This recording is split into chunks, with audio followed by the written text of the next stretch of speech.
तीन तीन तीन भैया, 333 रन से आगे हैं, एक विकेट अभी बची है। नेथन लायन क्या यार, ये क्यों दहाड़ रहा है भाई यार, मतलब जो चीज़ 233 पे रुक सकती थी वो 333 तक पहुंच गई और विकेट अभी भी नहीं गिरी है फाइनल वाली। अब मैच कहां जाएगा, क्या होगा 5वें दिन, क्या 2-1 से भारत आगे चला जाएगा या 2-1 से पिछड़ जाएगा या फिर draw is still a possibility. I mean there is so much to play for. पर boom boom Bumrah sir, you are absolutely outstanding sir. I mean phenomenal. Jasprit Bumrah का एक और stellar show, drop catches hurt India. वो जो tell को ना निपटा पाने की वो जो कुछ क्षमता जो थी वो तंग कर रही है यार। पर anyhow game is still alive. हाँ 333, we have done this before, we have.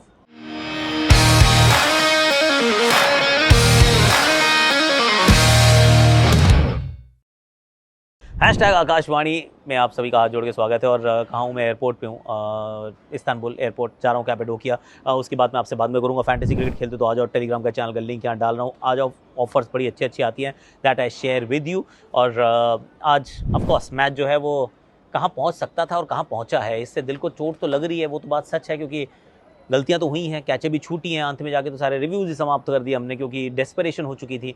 पर ठीक है, there is still plenty to play for. और ये राइवलरी जो है ना, ये बड़ी इंटरेस्टिंग हो गई है। But how can we not start with Jasprit Bumrah, tell me. Let's start with Bumrah, बनता है ना जस्सी जैसा? कोई नहीं भैया, जसप्रीत बुमराह। आई मीन क्या गेंदबाज है यार तू, क्या खिलाड़ी है मेरे भाई। मतलब वो तिलस्मी होता है ना, तिलस्मी जैसे कहते हैं, वो मैजिशियन जो होता है, वो जो कुछ भी कर सकता है, वो विजर्ड होता है। ये जसप्रीत बुमराह अकेला वो बंदा है। इनफैक्ट सैम कॉन्स्टास पहली इनिंग्स में ऐसे ऐसे कुछ कर रहे थे, उसके बाद जसप्रीत बुमराह के एक स्पेल में 34 रन भी, एक ओवर में 19 रन भी, और ऐसा लगा कि अरे वाह देखो सैम कॉन्स्टास आया। अबे कॉन्स्टास नहीं, करेक्ट कोई नहीं आया, चलो हटाओ, जैसे करके फिर डाली गेंद अंदर जाके लगती डंडे पे, फिर बुमराह करते हैं। But I mean that was just the start right. लेकिन जिस तरीके से वो गेंदबाजी कर रहे हैं, इनफैक्ट दिस होल सीरीज, सी अभी पता नहीं किस तरफ जाएगी बीजीटी। ये उस तरीके का, अब ये कहना गलत नहीं होगा, पहले हम कहते थे कि India Pakistan the greatest rivalry, पर now India Australia is the best rivalry in the world. क्योंकि समहाउ, मतलब खास तौर से जब हम ऑस्ट्रेलिया जाते हैं, ऑस्ट्रेलिया भारत आती है तो कुछ नहीं है, मतलब एक आधा टेस्ट मैच बड़ी मुश्किल से कहीं जीतेंगे, पर श्रृंखला 100% हारते हैं, आसपास आने का चांस भी नहीं होता। भारत क्या करता है, भारत जब अब यहाँ पहुँचता है तो एक साल कभी आपको दिखेगा चेतेश्वर पुजारा जो वो खड़ा रहता है, वो हटता ही नहीं है, वो ही जस्ट कीप स्कोरिंग रन्स। और कभी आपको विराट कोहली मिलते हैं, वो ही keep scoring runs. So you will find कि यार कुछ तो दे फाइंड समहाउ, मतलब सारे गिर जाते हैं तो दे फिर एकजुट हो जाते हैं। तो अभी भारतीय टीम उस प्रकार से एकजुट होकर एक बार फिर खेल रही है और Australia brings the best out of India, इसमें कोई डाउट नहीं है। पर now let's again focus on Jasprit Bumrah, क्योंकि ये सीरीज़ आज नहीं, जब इवेंचुअली ये सीरीज़ जब याद रखी जाएगी तो किसके लिए रखी जाएगी? ये रखी जाएगी जसप्रीत बुमराह के लिए, रिजल्ट नॉट विथ स्टैंडिंग। क्योंकि बहुत रेयर होता है कि कुछ इस तरीके का गेंदबाज ऑस्ट्रेलियन शोर्स पर आता है और उसके बाद इस तरीके से लगातार गेंदबाजी करता है। एक टेस्ट मैच में अच्छा करना, 2 पारियों में अच्छा करना, 3-4 बल्लेबाजों के सामने अच्छा करना, दैट कैन स्टिल हैपन।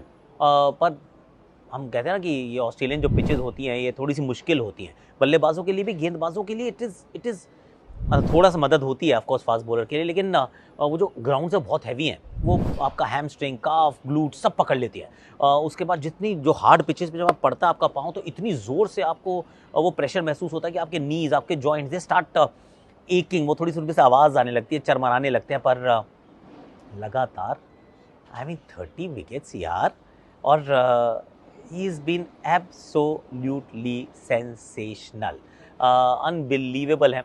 ये बात ज़रूर हुई, ये बात भी सच है, हालांकि आज हम सिराज की बात करेंगे ज़रूर, पर ये बात भी सच है कि बहुत बार ऐसा लगा कि अकेला जस्सी एक तरफ है, बाकी सारे दूसरी तरफ है। जस्सी अकेले टीम को उठा रहा है, बाकी कोई उतना सपोर्ट नहीं कर पा रहा है। सच्चाई ये है कि दिक्कत तो हो रही है यार, कि दूसरे एंड से उतनी मदद नहीं मिलती। हालांकि जसप्रीत बुमराह, वर्ड्स फेल अस यार, समटाइम्स ऐसा नहीं लगता कि आपको दैट वी आर फॉर्चुनेट, और भारतीय क्रिकेट बहुत फॉर्चुनेट है कि कभी कोई ऐसा बल्लेबाज आता है जिसको देख के आप कहते हो वाओ, फिर ऐसा कोई गेंदबाज सडनली आ जाता है। और बल्लेबाजों को तो हमने डोमिनेट करते देखा है, कांट रिमेंबर आखिरी टाइम कौन सा ऐसा बॉलर था जो गया हो मतलब फॉरेन शोर्स पे और इस तरीके का प्रदर्शन हो, मतलब 4 टेस्ट मैचेस, अलग level. I might be wrong, please correct me if I am wrong, कोई होगा ऐसा, लेकिन इस तरीके का डोमिनेशन मुझे याद नहीं आता भाई जस्सी, तेरे जैसा कोई है नहीं। And we are fortunate that you are playing, that you happen to cricket, you happen to Indian cricket. और अंत तक भी यही होता है, जब विकेट ढूंढ रहे होते हैं ना, फिर जस्सी के पास जाते हैं, फिर जस्सी के पास जाते हैं, फिर जस्सी के पास जाते हैं। और बहुत बार इस सीरीज़ में ये भी हुआ है कि जस्सी के साथ उतना कोई नहीं दे पा रहा, तो उसकी कमी भी खली है, इसमें कोई डाउट नहीं है। सही कह रहा हूँ, what do you think? Finally that fire, मतलब विकेट्स थी पर फायर नजर नहीं आ रही थी, थोड़ी सी विकेट्स थी पर वेवर्ड नजर आ रहे थे। विकेट्स तो थी पर उतना पेनिट्रेशन नहीं था, डिसिप्लिन नहीं था, अनुशासन नहीं था। I am talking about Siraj, right? ये टॉपिक ही सिराज का है। अब लेकिन इस बार आई थिंक कई बार होता है ना वो रैप ऑन द नकल्स, कभी आपकी वो अना का मसला बनता है और आपके वो स्वाभिमान को ठेस पहुंचाई जाती है। I think that's what has happened. जैसे ही कहा ना कि आकाशदीप तू ले नहीं गेंद यार, सेकंड न्यू बॉल तू ले, फर्स्ट न्यू गेंद तू ले, Siraj is not pulling his weight, और सिराज वेवर्ड हो रहा है, सिराज के पास वो मतलब वो रिदम नज़र नहीं आ रहा है। Then there was a lot of scrutiny media में भी कि अरे यार क्या सिराज यार, मतलब क्यों खिलाते रहते हैं। किसी का मैं पढ़ रहा था, एक जर्नलिस्ट का था शायद, कि अगर सिराज अगला टेस्ट मैच खेल जाए ना तो फिर तो मतलब लानत ही है। मतलब ये लानत शब्द का इस्तेमाल नहीं किया पर ऑलमोस्ट वही कहा उन्होंने। पर अब क्या कहेंगे यार, क्योंकि I am not going against that journalist, everybody is entitled to their opinion, हमारी भी अपनी ओपिनियन होती है, गलत होती है कई बार। पर मोहम्मद सिराज की वो फायर जो थी ना वो इग्नाइट हुई, जिस तरीके से वो जाके डंडे पे गेंद मारी। I mean he is done well. Labuschagne का इंपॉर्टेंट विकेट, ख्वाजा के डंडे पे गेंद मारी, और उसके बाद स्मिथ के लिए थोड़ा भाग्यशाली हो गए पर विकेट तो मिला यार। सो मोहम्मद सिराज, कई बार होता है कि ना यू नीड दैट किक, कि ठीक है यार, kick on the back side की, चल let's me just do this now. और सिराज वैसे ही बड़ा वो कहते हैं ना इमोशनल कैरेक्टर लगता है मुझे, कि जब आप उनको थोड़ा सा वो छेड़ोगे तो मधुमक्खी का छत्ता है वो, तो मधुमक्खी के छत्ते की तरह आया। He looked very good at least शुरुआत में, तो आप ये कह सकते हैं कि बहुत अच्छे लगे। अब यहीं पे वैसे आकाशदीप की बात भी कर लेता हूँ। एक बंदा इतना अच्छा लग रहा है और उसका फल मिल रहा है, एक बंदा अच्छा लग रहा है पर फल नहीं मिल रहा है यार। आकाशदीप मतलब ऐसा रॉटन लक कहाँ से आता है यार, कि मतलब ऐसा लगता है कि एक एक स्पेल में विकेटें गिरनी चाहिए, एक एक ओवर में विकेटें गिरनी चाहिए, दो दो तीन तीन, पर nothing to show for his efforts यार। टाइम एंड अगेन ये हो रहा है, ये पिछले मैच में हुआ है, यहाँ पर हुआ है, पिछली पारी में हुआ कि बहुत बार इज बॉलिंग ब्यूटिफुली पर not for the same rewards. क्योंकि मानस लाबुशेन ये तो भाग्य का ही साथ चल रहा था ना, कि मतलब ये साथ डंडे के पास से गेंद कभी यहाँ से कभी वहाँ से, अभी आउट होगा, अभी लगेगी, रिव्यू हो गया, ऐसा लग रहा था कि ये निकल जाएगा, फिर कैच छूट जाती है। कैच छूटने वाली बात मैं अगले वाले सेगमेंट में करूँगा। पर आकाशदीप के लक को लेकर मैं मतलब कहते हैं मेहनत करते रहो यार, किस्मत बदल जाती है। तो आकाशदीप के लिए मैं वही कहूँगा। और मोहम्मद सिराज ने किस्मत अपनी बदली है, क्योंकि when he starts running the way he does ना, he looks very very different, he looks far more penetrative. तो Mohammed Siraj look very good, Akashdeep looked good, पर किस्मत का क्या करें किस्मत का यार। ये मुझे बड़ी हैरानी हुई यार। आई वॉज एब्सोल्युटली मतलब सरप्राइज्ड, गॉबस्मैक्ड, थोड़ा सा शॉक्ड, क्योंकि नहीं छोड़ता है कैच यार। He is one of our best, absolute best है यशस्वी जायसवाल, पर कैचें छूटी हैं यार। 3 कैचें छूट जाना और मतलब 2 तो ऑलमोस्ट सिटर हो जाना। I mean I was very surprised कि ऐसा नहीं होता है इस बंदे के साथ। ये कैचें बहुत अच्छी पकड़ता है, पर यही है ना कि सबका दिन खराब आता है। कि gully is a difficult position to stand, leg gully भी मुश्किल होती है, पर कैच पकड़नी चाहिए थी। गली में कैच पकड़ना चाहिए था, मतलब वो कमिंस उस समय आए थे। आई मीन मानस लाबुशेन का catch, there were plenty of chances, तो वो कैचेस छूटी यार। और ये ना this is turning out to be a game of very fine margins, क्योंकि एक बार वो टीम आगे सामने वाली होती है 311 पे 6 होती है, पर 475 बना देती है, फिर हम 175 पे हम 6 हो जाते हैं, 170-75 पे, और उसके बाद हम सिर्फ 106 रन की लीड कंसीड करते हैं। वेल डन नितिश रेड्डी और एंड वाशिंगटन सुंदर। पर उसके बाद फिर वो हम उनको 90 पे 6 आउट कर देते हैं, पर फिर वही साझेदारियाँ पनपती हैं। So when there is a game very fine small margins ना, तो लगता है कि यार एक भी मौका स्लिप ना हो, पर स्लिप हो गए, 1 2 नहीं 3 हो गए। I still feel for the boy, because बंदा बहुत अच्छा अपना, यशस्वी से उम्मीदें बहुत है, पर कैचे 3 छूट गए यार, 3 catches, a bit too much ना। अब यहाँ से चलते हैं विमल कुमार जी के पास। विमल कुमार जी प्लीज़ बताइए ज़रा, कैसे हैं आप और कैसा है माहौल? मैं तो ऑफकोर्स जैसा कि आप देख सकते हैं, I am at this Turkish airport. मैं जा रहा हूँ कैपाडोकिया, वो बलून हॉट एयर बलून में जाऊँगा। लेकिन आप बताइए ज़रा, क्योंकि कल का दिन भी बहुत वैसे गर्म होने वाला है मेलबर्न में, मैंने ये सुना है। विमल वाह, take it away my friend. बहुत बहुत शुक्रिया आकाश। मेलबर्न जो है वो महान शेन वॉर्न का घरेलू मैदान हुआ करता था और यहीं पर उनकी प्रतिमा लगी है, और उन्होंने अपनी महानता को एक तरह से देखा जाए पूरी दुनिया में अमिट छाप छोड़ी है। अब सवाल ये है कि क्या टीम इंडिया भी एक बार फिर से एमसीजी के मैदान में वही इतिहास रचेगी जो 2021 में उन्होंने गाबा में किया था। जी हाँ, वहाँ उन्होंने गाबा का घमंड तोड़ा था 328 रनों का चेज़ करके। ऑलरेडी ऑस्ट्रेलिया के 333 रन हो चुके हैं, थोड़ा सा और ज़्यादा भी चेज़ होगा। तो क्या टीम इंडिया में ये मादा होगा कि 5वें दिन के पिच पे वो करीब 350 रनों का चेज़ कर सकते हैं? डिपेंड करता है कि आप किस तरह से देखते हैं। बहुत सारे लोग जो है यहाँ पर उनको लग रहा है कि ये पिच ऐसी है जहाँ पर रन बन रहे हैं अगर आप शुरुआती के 20-25 ओवर संभाल लें, जो कि एग्जैक्टली ऑस्ट्रेलिया ने किया। 91 पर 6 थे और उसके बाद से जिस तरह से अगर आप देखा जाए उनके आखिरी बल्लेबाजों की जोड़ी ने जिस तरह से पार्टनरशिप की है, उससे टीम इंडिया को एक तरफ जहाँ झुंझलाहट हुई है, वहीं कहीं ना कहीं ये कॉन्फिडेंस भी मिला है कि ये विकेट उतना बुरा भी नहीं है। लेकिन अगर कुल मिलाकर आकाश देखा जाए तो बॉर्डर गावस्कर ट्रॉफी जो है पूरी तरह से जो उनकी स्क्रिप्ट है उस पर वो खरी उतरी है। इसकी स्क्रिप्ट यही है कि इस मैच में, इस सीरीज़ में कभी भी कुछ भी हो सकता है, कभी भी टर्निंग पॉइंट आ सकता है।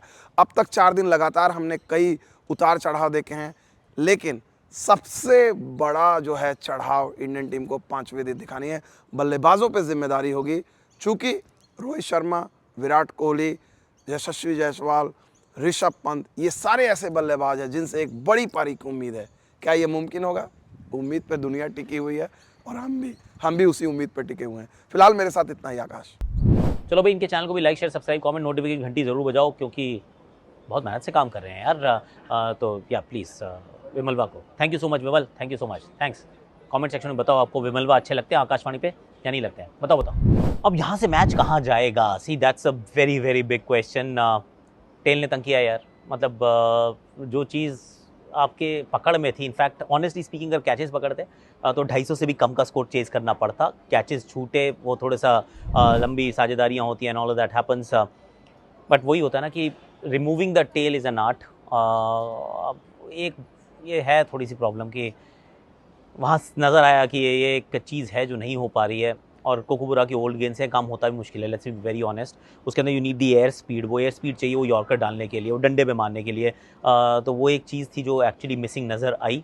और वो साझेदारियाँ पनपती गईं। ऐसा नहीं थी कि एक वो लंबी थी 150 रन की साझेदारी, पर छोटी छोटी छोटी छोटी, चाहे वो नेथन लायन हो, पैट कमिंस हो, फिर वो सब हो, मिल के थोड़ा सा वो होता है। और डेस्परेशन भी नज़र आई यार एंड में। तो हम रिव्यू भी एक के बाद एक ले रहे थे कि फट हमने 3 रिव्यू भी गवा दिए। क्यों? क्योंकि now you start feeling desperate. Was not a decision review system, it became a desperate review system, कि हमें वो फटाफट से रिव्यूज़ लेने हैं, किस तरीके से आउट करना है। Coming back to the question कि कहाँ जाएगा यहाँ से मैच। सी अभी तो ड्रॉ भी पॉसिबिलिटी आ जाती है, क्योंकि 90 ओवर के खेल में 300 plus, I mean there is a possibility आप 90 ओवर खेल जो उतने रन ना बनाओ। पर मुझे लगता नहीं है ड्रॉ होगा मैच, अनलेस बारिश हो जाए, जो होगी नहीं। Melbourne is supposedly very very very hot on the final day. Monday बड़ा गर्म होने वाला है। साझेदारियाँ आई स्टिल फील इंडिया कर सकता है यार, मुझे लग रहा है इंडिया कर सकता है। इंडिया के अंदर डेप्थ है। पहले 30 ओवर अगर संभाल लिए, सी अगर इस ऑस्ट्रेलियन बॉलिंग अटैक को ना थोड़ा सा आप रखो मैदान पे ज़्यादा देर, 30, 40, 45 ओवर रखो, तो cracks they start showing up. But cracks are also showing in the pitch. थोड़ा सा अनइवन बाउंस नज़र आ रहा है। सो आसान तो नहीं होने वाला है, थोड़ी सी हार्ट वो होगी, थोड़ा सा दिल दुख करेगा। यशस्वी जायसवाल शुरुआत कैसी करते हैं? CKL Rahul will take his time, but he is that Cheteshwar Pujara kind glue जो वो रोक के रख सकते हैं। उसके बाद Rishabh Pant, he has to play a knock यार, वो वाली नॉक वो कर सकते हैं। गाबा का घमंड भाई ने तोड़ा था, he was there till the end. Then Washington Sundar, Nitish Kumar Reddy, I mean इनके इर्द गिर्द मैं घूम रहा हूँ। उसमें रोहित शर्मा कुछ कंट्रीब्यूट कर दे, विराट कोहली कर सकते हैं एक्चुअली, कर तो रोहित भी सकते हैं, इसमें डाउट नहीं है। पर चाह मैं ये रहा हूँ कि 25 ओवर की खेल निकल जाए, 20-25 ओवर्स निकल जाएँ, और उसके बाद कोहली की बारी आए, then Kohli will dig deep, क्योंकि उसके भी लगी है दिल पे यार बात। तो मैं तो बड़ा कॉन्फिडेंट हूँ, बहुत होपफुल हूँ। कीपिंग फिंगर्स क्रॉस्ड हैं, टोज क्रॉस्ड हैं, जो आपको दिख नहीं रहे हैं, पर let's hope that it turns out well यार। हो सकता है, चमत्कार हो सकता है, 2-1 से हम आगे जा सकते हैं, 2-1 से पिछड़ भी सकते हैं, पर let's send the billion prayers to our players. अच्छा, आज के लिए इतने ही। Like, share, subscribe, comment, notification घंटी बजा दो फटाफट से, और आ जाओ इंस्टाग्राम पे आ जाओ। #आकाश यात्रा इज नाउ गोइंग टू कैपेडोकिया, जहाँ पर दिखेंगे वो गरम गरम हवा के गुब्बारे, बड़े बड़े गुब्बारे ही कहते हैं ना, हॉट एयर बलून। हाँ, वही दिखते हैं वहाँ।